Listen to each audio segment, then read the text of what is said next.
todos. Sejam todos bem-vindos. Senhor Jesus, aqui estamos mais uma vez reunidos em Teu nome, buscando, através do estudo da doutrina espírita, o aprendizado necessário à nossa caminhada segura na Terra. Pedimos, como sempre o fazemos, a Tua proteção, o amparo dos amigos espirituais que nos dirigem esta tarefa, de modo a que possamos ter o máximo de aproveitamento no encontro dessa noite. Que Deus possa abençoar todos os participantes, dando-lhe tranquilidade e equilíbrio em suas palavras. Fique conosco, Senhor, agora e sempre. O expositor dessa noite vai ser o nosso irmão Paulo, do Centro Espírita Círculo da Luz de Criciúma, a quem eu passo a palavra. Seja bem-vindo. Obrigado.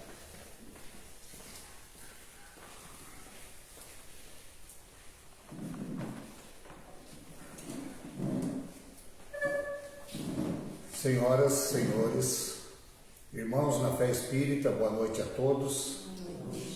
Primeiro, agradecer ao convite do Departamento Doutrinário desta casa por mais esta oportunidade, a Deus por mais esta encarnação, a Jesus, que está sempre em nossa mente e em nossos pensamentos, e aos mentores desta casa e deste trabalho, para que me dê a tranquilidade suficiente para trazer os estudos que preparei para a noite de hoje. Pedi também que essa noite não fure o pneu do carro, para depois os companheiros não terem que ir ali trocar, e que corra tudo bem. Então, dito isso, vamos adentrar especificamente no tema da noite de hoje, mas eu vou começar o estudo da noite de hoje com uma breve história que aconteceu comigo e que foi o que me inspirou para essa palestra. Eu moro aqui no Treviso, estava indo para Criciúma e, na verdade, eu moro em Treviso e Criciúma, né? Eu tenho casa nos dois lugares, mas praticamente hoje eu estou mais em Treviso. E eu estava indo para Criciúma, subindo ali a Serrinha de Siderópolis, todos que vão a Criciúma que conhecem, né? E um caminhão me fechou ali, mas é uma pista com tem três pistas, né? Eu segurei. Ele fez sinal que tinha dado seta, não tinha dado, mas eu também estava de sangue doce. Não me preocupei, dei o sinal de luz para ele, fiz sinal que estava tudo bem. Ele ultrapassou o carro, em seguida deu lugar, eu passei, ele agradeceu, eu agradeci também e segui viagem, tranquilamente. E chegando em Criciúma, eu fui até um comércio onde eu precisava ir. E lá encontrei uma pessoa, que é um desafeto meu. Essa pessoa, ela negociou comigo há um tempo atrás, ficou me devendo dinheiro e anda falando mal de mim para todo mundo na cidade e tal, e eu tinha tomado uma decisão que na primeira oportunidade que eu a encontrasse, eu iria apertar a mão dele, ia dizer que estava tudo certo, né, que não tinha problema, que gostaria de voltar a ser amigo dele, porque era um amigo de muitos anos. E assim que eu cheguei nesse comércio, eu me dirigi a ele, fui apertar a mão dele, e ele disse que não apertava a mão de vagabundo e tal, e ali gerou-se uma discussão, e foi uma coisa muito chata, porque dentro de um comércio onde eu frequento há muitos anos, né, então o tema desta palestra é exatamente isso aí, né, o céu e o meu inferno existencial, né? Porque na verdade nós não precisamos anunciar ao mundo que estamos mudando, que iremos praticar mudanças, né? Não precisamos estar postando nas redes sociais sobre desabafos e também não precisamos, na verdade, dar satisfação a ninguém, porque as verdadeiras transformações, elas começam, na verdade, no silêncio. Enquanto o mundo grita, podemos nos recolher e nos organizar. E na verdade não para provar nada para ninguém, né? Mas para nos devolver verdadeiramente a paz que muitas vezes esses momentos de caos acabam nos roubando, né? Então, se nos desestruturamos intencionalmente, internamente, não é especificamente de falar o que pensamos e queremos. Arrumar nossas próprias brigas e colocar nossos pensamentos em ordem é um ato, na verdade, de muita coragem de nós mesmos, né? Porque sabemos muito bem que, apesar de estarmos dentro dessa doutrina, mas não somos pessoas perfeitas, né? Temos também nossas dificuldades, né? Aqui a gente aprende que a gente tem que vencer a nós mesmos, né? Eu sempre digo que o meu pior inimigo, ele está dentro de mim, né? Nessas atitudes, às vezes, né, que nos desequilibramos, discussões, né, muitas vezes acaloradas, e por aí vai. E a filosofia espírita, na verdade, também é uma chave para colocar as coisas no devido lugar. Porque entendemos aqui dentro que não se trata de tentar controlar os outros, e sim nos governarmos a nós mesmos. E para recomeçar, o melhor, na verdade, é a introspecção, é o silêncio, para buscarmos essa disciplina que nos falta. Porque sabemos muito bem que mente sem direção é como um barco à deriva, né? Então hoje iremos tratar desse tema, o céu e o inferno, mas como uma abordagem um pouco diferente. Procuraremos abordar esse inferno que muitas vezes criamos dentro de nós mesmos, né? E também para algumas sugestões para superarmos nossas dificuldades. Afinal, sabemos muito bem que criamos nosso próprio inferno, assim como criamos o nosso próprio céu. Então, conta nos livros, num livro espírita, não estou vendo ele aqui, mas é um livro bem bacana, que é aquele livro O Espiritismo e o Cristianismo, né, que é de Leon Denis, onde ele diz que ao longo do tempo, muitas religiões diferentes apresentaram o céu como um lugar circunscrito, né? Como um lugar de recompensa por aquilo que nós fazemos de bem. Assim como também nos apresenta o inferno como aquele local de sofrimento eterno. Só que o Espiritismo, ele tira esse peso das nossas vidas, né? Através de uma visão renovadora, onde diz que não existe nem céu e nem inferno como lugares reais, e sim como estados de consciência, estados da nossa alma e de como nos encontramos nesse momento, né? Fruto da consciência e também daquilo que nós tanto buscamos, né? Que é a nossa evolução espiritual. Então sabemos que o estado de paz e harmonia de nosso espírito, da nossa alma, é o nosso céu, assim como o remorso, o sofrimento, a angústia da alma, presa em nossas imperfeições, criam o nosso próprio inferno.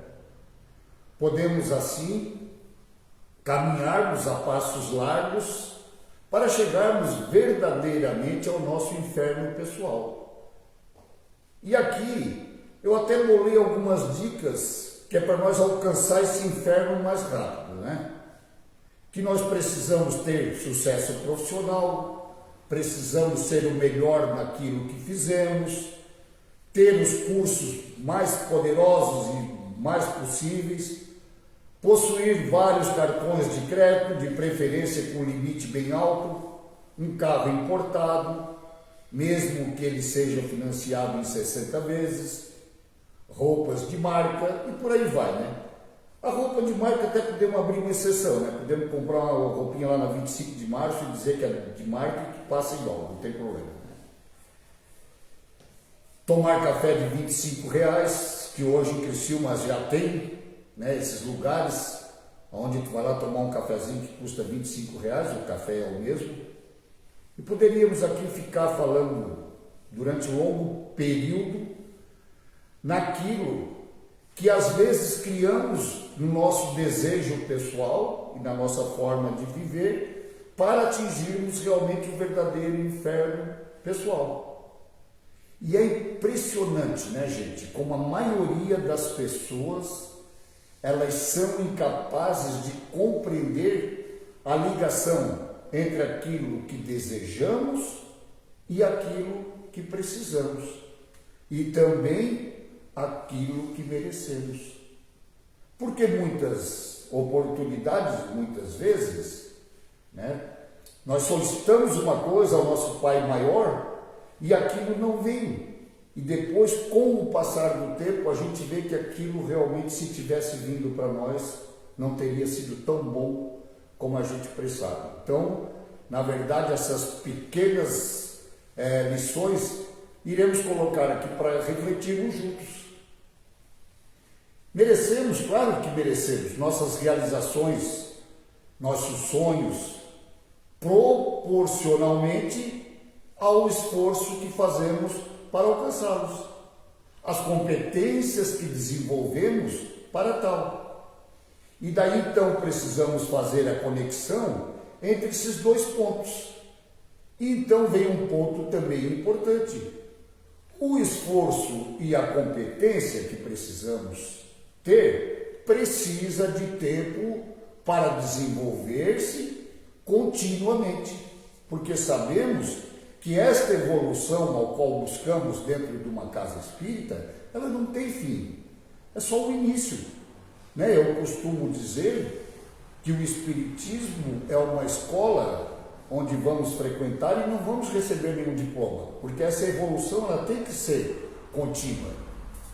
Então, nesta obra espírita de Leon Denis, que tem sobre título O Cristianismo e o Espiritismo, que inclusive eu recomendo a todos, é uma obra maravilhosa, no capítulo 6, ela trata sobre os dogmas da Igreja Católica Apostólica Romana. Especificamente nesse livro, Leon Denis esclarece que através dos concílios papais, que vejam os irmãos e as irmãs, iniciou-se no século IV e foi até o século XV, se eu não me engano. O último concílio papal, se não me foge a memória, foi em 1565, alguma coisa assim. Então, pesquisando para desenvolver essa palestra no YouTube, uma matéria interessante me chamou a atenção, que dizia assim: a política escondida por trás do Concílio de Nicéia. Muito interessante, essa matéria tem 23 minutos. Percebam vocês que como foi criado o dogma do céu e do inferno, foi nesse concílio de 425. Muitos desses concílios, eles eram inspirados por espíritos de luz, conforme está no livro. Abrimos aspas aqui, quase todos os mestres das escolas de Alexandria eram inspirados por gênios superiores, mas principalmente apoiando-se nas revelações e nos contatos que existiam espirituais, principalmente com o apóstolo Paulo, onde dizia que os dogmas impostos pela Igreja, como um desafio à razão, era como um obscurecimento do pensamento de Cristo. Fecha aspas.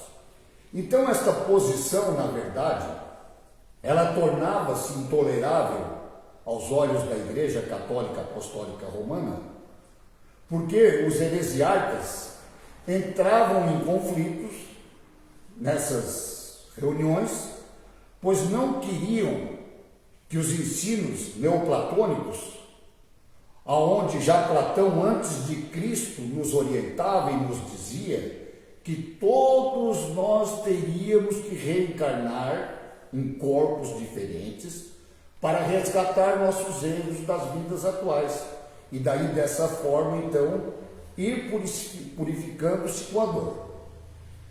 Essa doutrina de esperança progresso, ela não inspirava aos olhos dos chefes das igrejas o suficiente terror de morte e do pecado.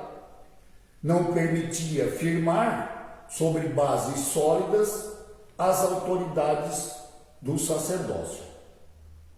Pois o homem, sabendo que, de certa forma, ele poderia resgatar-se a si próprio e as suas faltas através das reencarnações, como já ensinava Platão no século IV a.C., não necessitaria dos padres. O dom da profecia, a comunicação constante com os espíritos, eram forças que, sem cessar, minavam o poder da igreja. Então a igreja o que fez? Impôs um silêncio a todos os que, de uma forma ou de outra, doutrinavam através do contato com os espíritos superiores. Assim sendo, depois de 3 séculos do cristianismo, a igreja, tendo reconhecido o dom da profecia ou da mediunidade, declara que todos estes contatos com os espíritos superiores seriam obras de quem? Do demônio. Até hoje, a gente pode ver. Esses dias atrás aí tivemos aquele padre novinho que canta aí, que é maravilhoso aquele guri, que faz aqueles plantões na madrugada, né? Ele dizendo que não se enganem, quem vai na doutrina espírita e que tem contato com o espírito está falando com o demônio. Então veja que a igreja trabalhou tão bem isso que até hoje, né, 15 séculos depois, ainda existe esse preconceito, né? Que quando eu tinha uma amiga minha que eu levava ela no centro espírita para fazer um tratamento, e daí então na hora do passe que acendia a luz azul, que apagava as luzes, ela dizia que era a hora que o demônio vinha, né? Infelizmente, até hoje ainda tem esse preconceito, né? Mas vamos lá, vamos voltar aqui. Então essa pesada construção que obstrui o caminho da humanidade surgiu na Terra no ano de 325 com o Concílio de Nicéia. E vejam só, eu falei errado aqui, o último concílio foi concluído em 1870, que foi o último feito na cidade de Roma.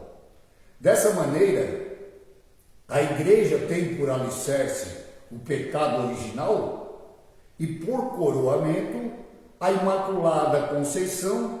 E vejam vocês, né? A infalibilidade papal. Quer dizer, Papa não erra, está tudo certo, né? Infelizmente é o que eles pregam, né? E por essa obra monstruosa que o homem aprende a conhecer esse Deus implacável e vingativo, esse inferno enorme de fundo e que calculo eu que deve ter no mínimo em torno de uma temperatura de 1000 graus. Assim, então, surge o inferno da forma que a conhecemos.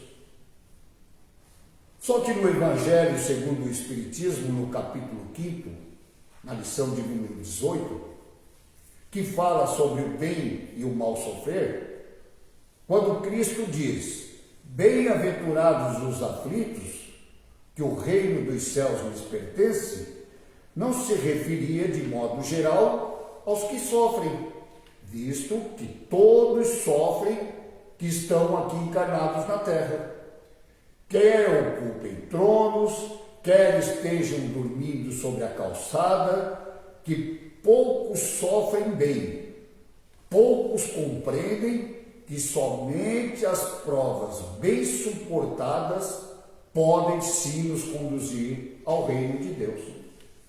Mais à frente, fala que a prece é um apoio para as almas. Contudo, não basta. É preciso ter por base uma fé viva na bondade de Deus. Ou seja, o que diz no Evangelho? Que não adianta nós rezarmos, orarmos, mas nós não temos a fé verdadeira, né? Aquela que é acreditar na legítima, na verdadeira bondade de Deus. Então, neste capítulo das bem-aventuranças, que fala das aflições, diz ainda que temos que provar nossa fé. Através do quê? Da nossa perseverança, provando nossa submissão à vontade de Deus. Porque depois do labor virá o repouso da mente, com certeza. Também no Livro dos Espíritos, no capítulo 9, que fala da intervenção dos espíritos no mundo corporal, na pergunta de número 459, que faz essa pergunta: influem os espíritos em nossos pensamentos e em nossos atos? E a resposta é: muito mais que imaginais. Influem a tal ponto que de ordinário são eles que nos dirigem. Então vê como nós sofremos a influência realmente dos espíritos, né, e do mundo espiritual. Mas escutem que muitas vezes, mesmo após uma boa ação, em seguida podemos ser influenciados sim por espíritos baixos. Então precisamos estar sempre vigilantes durante todo o tempo. Não podemos baixar a guarda. A vida espiritual é um processo para a vida toda. Muitas vezes percebo, como já falei aqui, que o meu melhor inimigo sou eu mesmo. Através do quê? Dos meus pensamentos, né? De às vezes acordar num dia não muito bom, né? E acabar trocando os pés pelas mãos. Então a vigilância, ela se faz necessária e é muito importante, porque qualquer vacilo que damos, podemos sim fracassar. Precisamos sempre estar olhando para dentro de nós mesmos. E claro que sempre vamos errar, mas o importante o que é? É olharmos, fazermos essa retrospectiva, olharmos para dentro de nós mesmos e procurar não cometer os mesmos erros. No Salmo 73, tem uma passagem muito interessante. Fala que ele está inconformado com Deus, que não consegue dormir, é bem assim que fala no Salmo, que a hora não passa, porque ele não suporta ver as pessoas que prosperam sendo pessoas más, e ele, um homem de bem, não consegue prosperar, enquanto os ímpios crescem aos seus olhos. Tipo aquela invejinha, né, que a gente tem. Mas no Evangelho segundo o Espiritismo também fala disso aí, né, dos sofrimentos voluntários, que é aquele sentimento que não precisamos ter, né, mas que escolhemos passar por eles.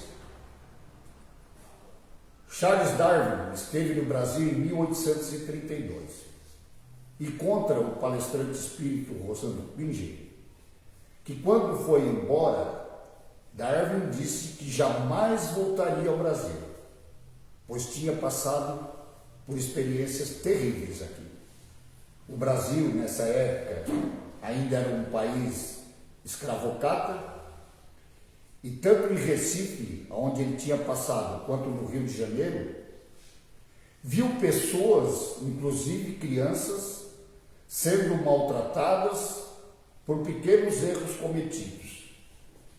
E essas coisas eram toleradas e por aquelas pessoas que iam à igreja no domingo, né, dizer que tinham fé em Deus, que amavam a Deus acima de tudo e que amavam ao próximo como a si mesmo.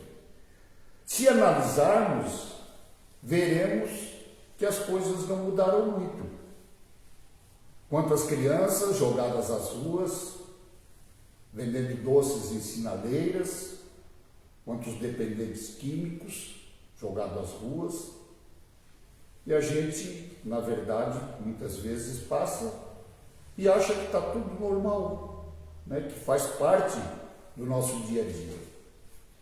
Mas se pararmos para refletir, João diz no seu Evangelho que mente o homem que diz que ama a Deus, mas que não ama o seu próximo, que está muitas vezes ao nosso lado, passando por dificuldade e que nós fazemos de conta que não é conosco. muitas vezes por conveniência, muitas vezes pela corrida do dia a dia, na maioria das vezes ignoramos de ver essas pessoas que têm dificuldade. Se hoje então experimentamos sofrimentos, precisamos entender que não estamos num inferno eterno, e sim apenas num processo educativo que nos convida ao crescimento. E sabemos muito bem que a dor é remédio da alma e não o castigo divino. Conforme Emmanuel, a dor é sempre uma bênção, quando entendida como oportunidade de renovação, aprendizado e crescimento espiritual. Então vejamos, todos os cristãos, sem exceção, espíritas, mórmons, católicos, adventistas, seja qual for a religião que ele busca, vão a seus templos religiosos em busca de Deus, em busca da salvação, muitas vezes em busca de uma vida melhor, e muitas vezes sem proporcionar a si nada de melhor para a vida dos seus concidadãos. Isso me lembra a esquizofrenia do psiquismo do povo brasileiro. Tem uma pesquisa do IBGE que ela é terrível, porque ela é uma pesquisa que a primeira pergunta que ela faz para as pessoas: você é racista? 98% das pessoas respondem que não. A segunda pergunta que é feita nessa pesquisa: se o Brasil é um país racista. 93% respondem que é. Que o Brasil é muito racista. Nessa pesquisa feita pelo Instituto IBGE, as perguntas são hilárias. Tipo assim: você é invejoso? A resposta de 94%. Não, em absoluto, de forma alguma. Mas você sente inveja? Que as pessoas têm inveja de ti? Pô, meus parentes, amigos, todo mundo sente inveja de mim. Sinto que muitas pessoas sentem inveja das minhas conquistas. Então, através dessa pesquisa, nós podemos perceber que o nosso país está cheio de racistas, de invejosos, etc, etc, menos eu. Eu não sou, agora as pessoas são. Isso é um defeito de caráter. Quer ver outra coisa? Falamos mal dos políticos, do judiciário, aqueles citados como nossos representantes, mas falamos que eles não nos representam. Verdade, muitas vezes é verdade. Somos muito diferentes. Jamais baixamos uma música na internet sem ser legalizado. Jamais baixamos uma minissérie sem pagar. Filme. Jamais fizemos uma ultrapassagem em faixa amarela quando vimos que está tudo certinho, que não tem polícia. Porque, na verdade, a gente é bem assim. Eu estou vendo que a faixa amarela está ali que eu não posso ultrapassar, mas se não tem polícia eu vou dar uma furadinha aqui.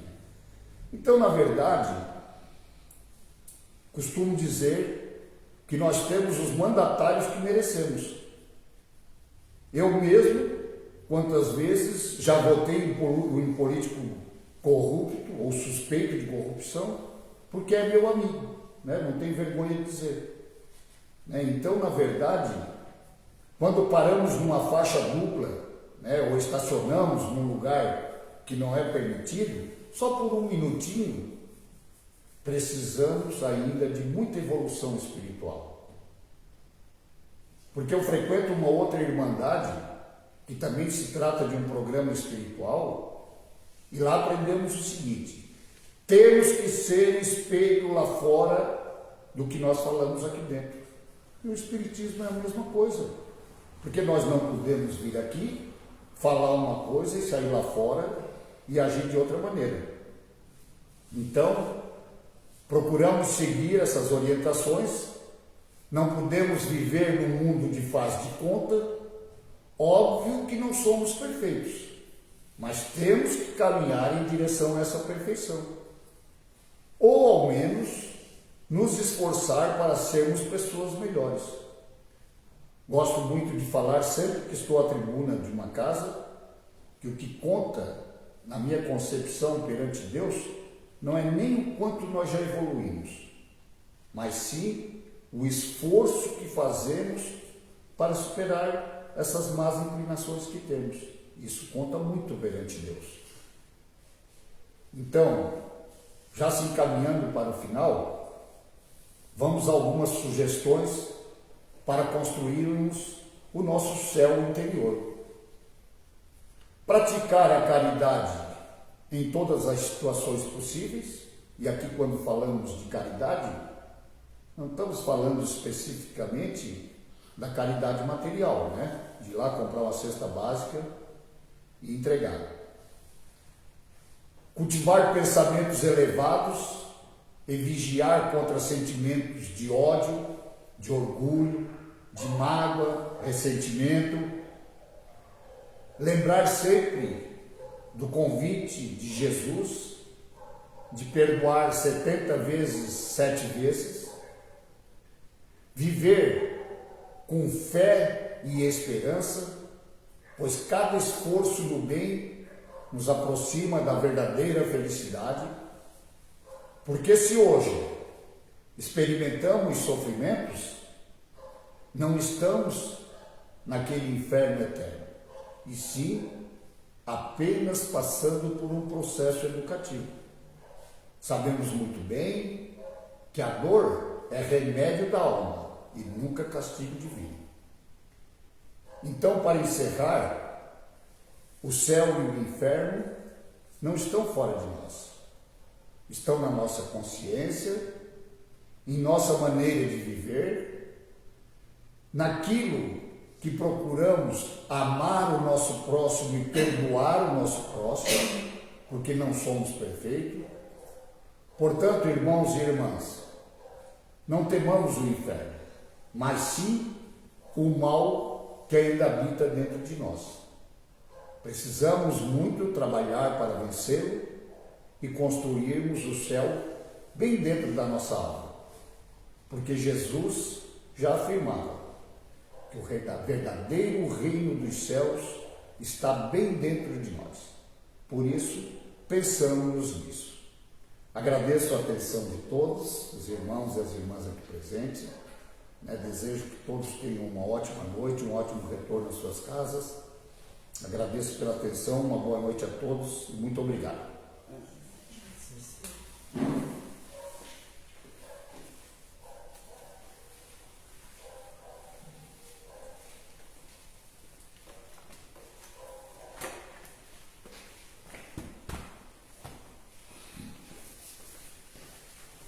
Agradecemos ao Paulo pela bela exposição.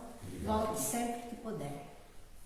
Obrigado. Querido Deus, pedimos que nos abençoe e nos auxilie na compreensão dos desígnios que a vida nos oferece, como caminhos de evolução constante para junto de Ti.